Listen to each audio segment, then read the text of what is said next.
Assalamualaikum dan salam sejahtera.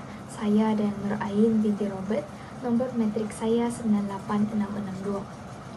Saya akan menerangkan apa itu integriti dan apa itu rasuah. Integriti adalah berpegang teguh kepada nilai-nilai murni dalam memikul amanah dan merasa takut untuk melakukan sesuatu yang bercanggah dengan tanggung jawab yang akan mencetuskan pelbagai reaksi negatif. Rasuah pula adalah penerimaan atau pemberian suapan sebagai upah atau dorongan untuk seseorang individu bagi melakukan atau tidak melakukan sesuatu perbuatan yang berkaitan dengan tugas rasmi mereka. Secara umumnya, kesan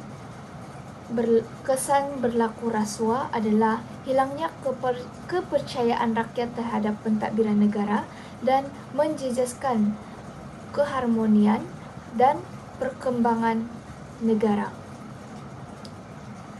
Secara umumnya, integriti penting bagi memastikan ketulusan, keadilan dan tanggung jawab dalam pentadbiran.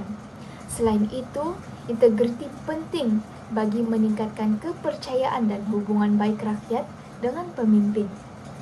Akhir sekali, integriti dapat menjamin keharmonian dan kedaulatan negara. Sekian, terima kasih. Saya Tanwiwan mengangkat metrik 101-181. Jadi hari ini saya akan membentangkan tentang latar belakang Syekh Aman Shah, iaitu pencuri 1 sen. Aman Shah Ahmad, nama panjangnya, yang lahir pada 9 Oktober 1996, merupakan lulusan Perekona dari Institusi Teknologi Mara ataupun dikenali sebagai UiTM pada waktu sekarang lah. Jadi jenayah yang dilakukan dia pada usia 24 tahun ketika bekerja sebagai ketua jabatan speed di Hong Bank. Beliau menggunakan pengetahuannya untuk menciptakan program yang memindahkan 1 sen dari setiap akaun pelanggan ke akaun pribadinya. Pada tahun 1990, Ahmad Shah hidup mewah dengan memiliki 6 kereta sport bernilai 3.05 juta termasuk Lamborghini Countach. Namun, kemewahannya tersebut menimbulkan syakwa sangka, terutamanya selepas beliau berkongsi mengenai hartanya dalam rancangan TV Sekapu Sirih. Dengan hal yang demikian, beliau telah diketahui dikarenakan bekas majikannya menjalankan audit menyeluruh dan menemui bukti bahwa Aman Shah melakukan penyelewengan. Dan pada tarikh 9 Jun 1990, laporan polis telah dibuat dan Aman Shah telah ditangkap di kediamannya, iaitu di Mansa. Dan pada tahun 1990, iaitu 25 Jun, beliau didapati bersalah atas penipuan yang melibatkan 4 juta dan beliau dihukum penjara selama 5 tahun.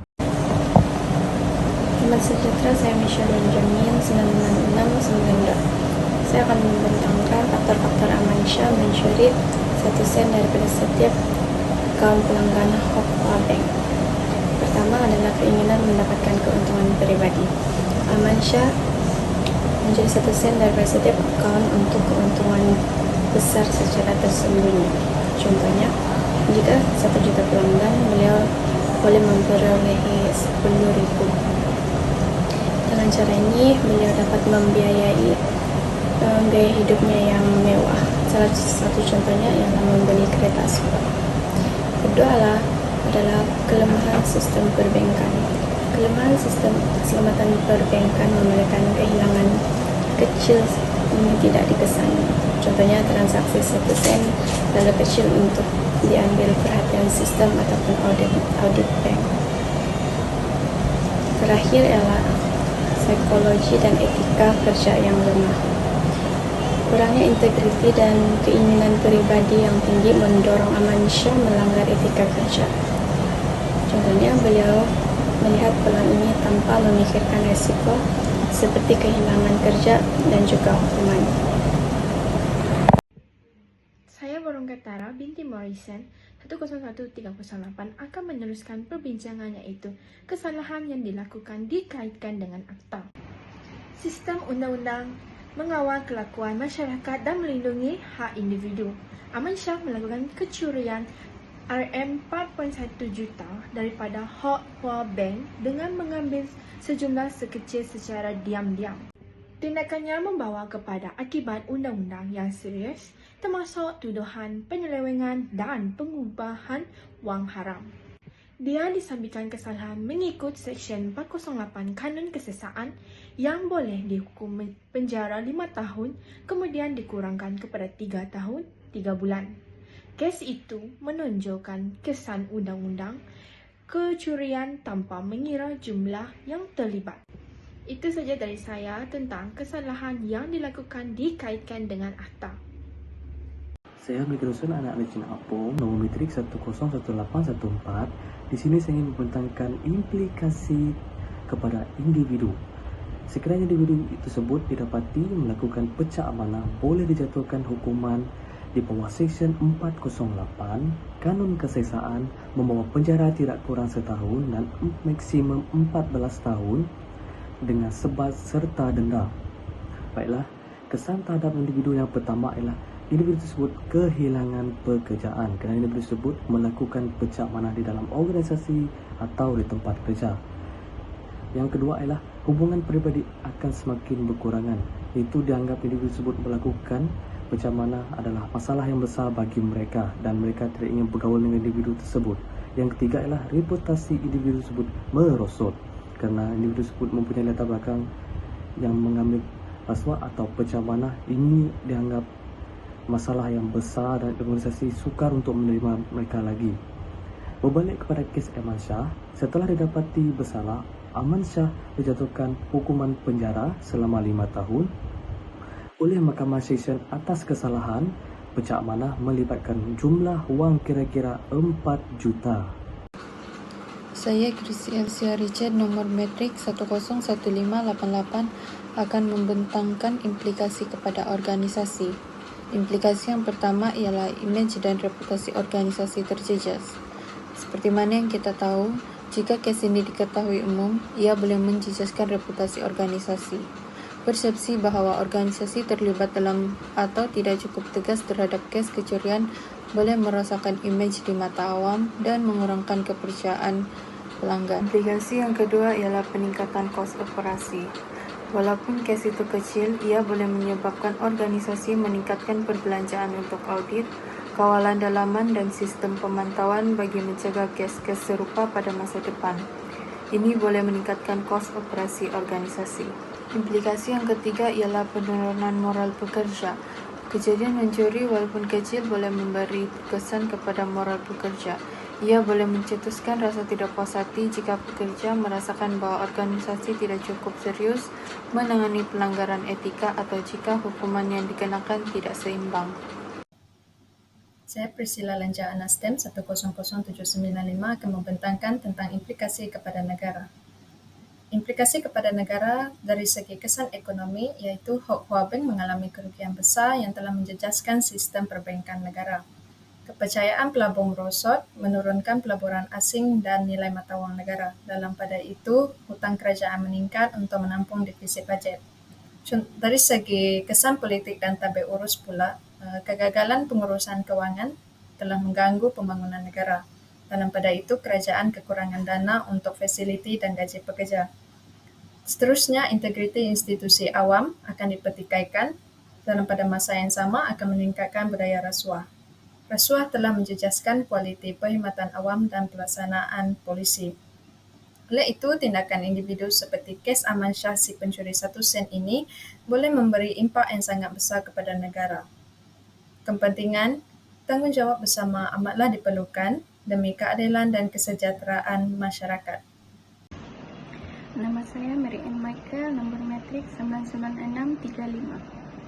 Cara langkah pertama dalam mengatasi isu integriti dan rasuah ialah melalui program pembentukan nilai dan etika. Melalui program ini, kerajaan telah memperkenalkan inisiatif seperti bersih, cakap dan amanah dan kepimpinan melalui teladan. Program ini sangat penting kerana ia bertujuan untuk menyemai nilai integriti tinggi dalam masyarakat, terutama dalam sektor awam dan juga swasta, untuk menghindari amalan yang tidak bermoral seperti rasuah. Seterusnya ialah kerajaan telah memperkenalkan Akta Pencegahan Rasuah 1961 yang dipindah pada 1997. Ini bertujuan untuk memastikan hukuman setimpal bagi kes rasuah.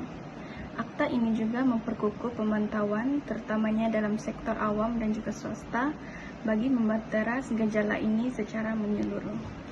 Di samping itu, pendidikan anti rasuah juga sangat penting dan perlu dimulakan dari bangku sekolah lagi untuk membentuk generasi yang bertanggung jawab dan juga bebas rasuah. Langkah ini memastikan kesadaran awal tentang bahayanya rasuah dan dapat melahirkan masyarakat yang amanah dan juga berintegriti. Akhir sekali, penerapan budaya anti rasuah memerlukan kerjasama masyarakat, di mana setiap individu perlu menolak rasuah dalam semua urusan. Tindakan tegas terhadap pesalah rasuah, terutama pegawai tinggi, memberi mesej jelas bahwa rasuah tidak boleh diterima dan akan dikenakan tindakan yang sewajarnya. Hai, saya Veronica binti Anthony, nomor metrik 101271. Sekarang kita beralih kepada pengajaran yang kita perolehi daripada kajian kes. Pengajaran pertama yang kita dapati daripada kajian kes ini ialah setiap individu mestilah sentiasa berpegang teguh kepada nilai integriti dan kejujuran dalam kehidupan. Jadi, masyarakat perlulah memperhatikan nilai-nilai beretika dan juga bersifat logocentrism, terutamanya apabila menghadapi godaan yang besar walaupun di mana kita berada. Pengajaran yang kedua ialah setiap individu hendaklah berpegang teguh kepada agama masing-masing. Menurut Nazri Abu Bakar 2021 dalam Islam, konsep amanah dan integriti sangat ditekankan sebagai acuan hidup bermasyarakat dan negara. Individu yang mementingkan agama akan membuat pertimbangan dan memikirkan kesan-kesan negatif yang dibawa atas tindakan yang dilakukan.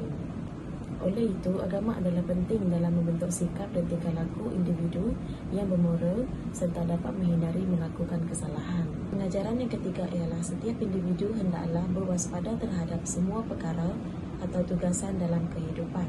Dengan berwaspada dapat membantu kita mengenal pasti tanda-tanda penipuan atau manipulasi dan melindungi kita daripada menjadi mangsa kepada individu yang tidak bertanggungjawab. Pihak atasan bank hendaklah kerap memeriksa transaksi dan urusan bank untuk memastikan pematuhan berterusan terhadap prosedur keselamatan.